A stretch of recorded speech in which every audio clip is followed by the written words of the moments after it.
D.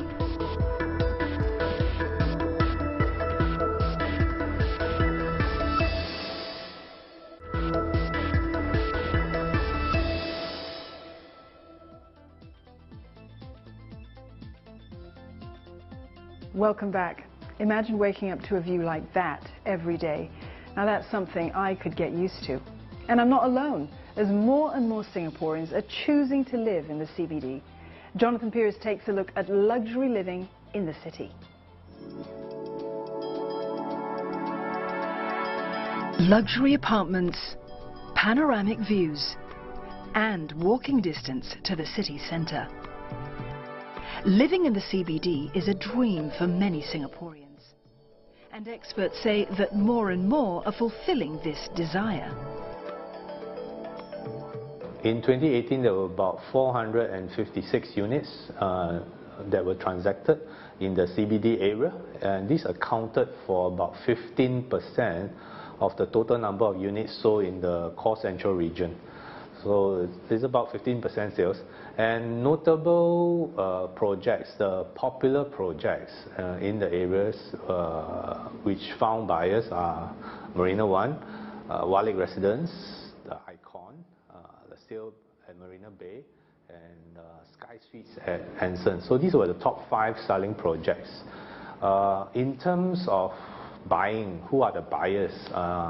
Singaporeans account for about 56% of the buyers, PRs about 18%, and foreigners make up about 26%. So there's still a sizable Singaporean interest in the CBD area.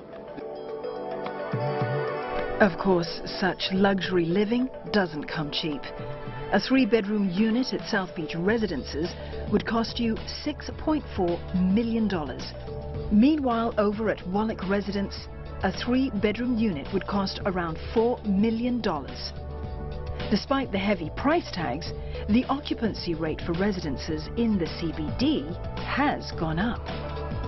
Experts say people are attracted to CBD living for a variety of reasons.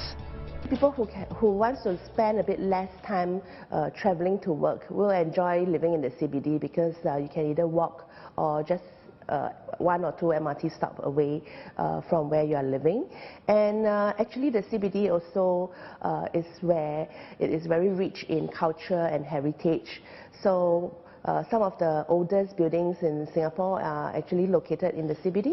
So this actually gives you actually a very different opportunities to explore places on the weekends, and the restaurants and cafes are actually less crowded on weekends.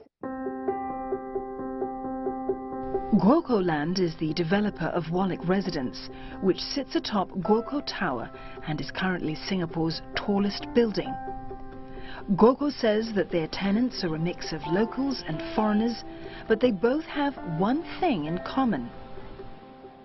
What we see is whether locals or foreigners, they are very well traveled and they enjoy a different kind of living.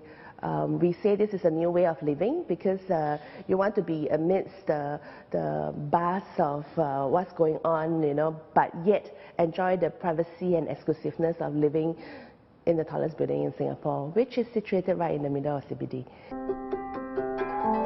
Guoco Tower is an integrated development consisting of residences, offices, retail and the Sofitel Hotel, all part of the same complex. Experts say such mixed developments are gaining traction globally. We're all short on time now, so convenience is so important. And integrated developments also tend to sit on top of an MRT station. It's all within a single development. And with a larger footprint, you can actually integrate a lot of things, not just the bricks and mortar, but you can integrate and build a community and have that sense of belonging. So place-making and public spaces, the public brands, all these can be part of an integrated development that makes it very lifestyle-driven and very attractive.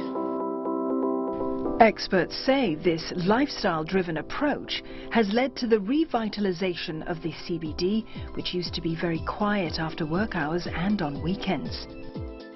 Many of these residences are working together with malls and retail outlets to organize activities for both their residents and other interested parties. Most of them also provide concierge services for their residents. So you literally just move around with your suitcase and you have somebody to take care of the apartment when you're traveling or when you're working overseas. So we expect a lot of businessmen and professionals to be staying in places like Wallich Residence. So what they care about is really about quality, about convenience, about service, and the ability to integrate working and living even in their own apartment. So the design and all that have been built into it, the services as well as the support. So Wallich Residence is just an example of how developers are going beyond bricks and mortar. Experts also expect non-occupier investment demand as well, given the location and niche market. From an investor point of view, they like to buy in the CBD area for prime reason that a lot of Fortune 500 companies and blue chip MNC companies are located within the CBD areas, and these would provide very good quality tenants who do not want to live outside of the city because they spend a lot of time in the office and they want to live near where they work. It's not your mass market typical upgrader or family type. So it is a niche market. In last year, the sales numbers accounted for about 15% of the total core central region. Based on what has been transacted in the first 3 months of this year, we are seeing a similar trend. With more and more malls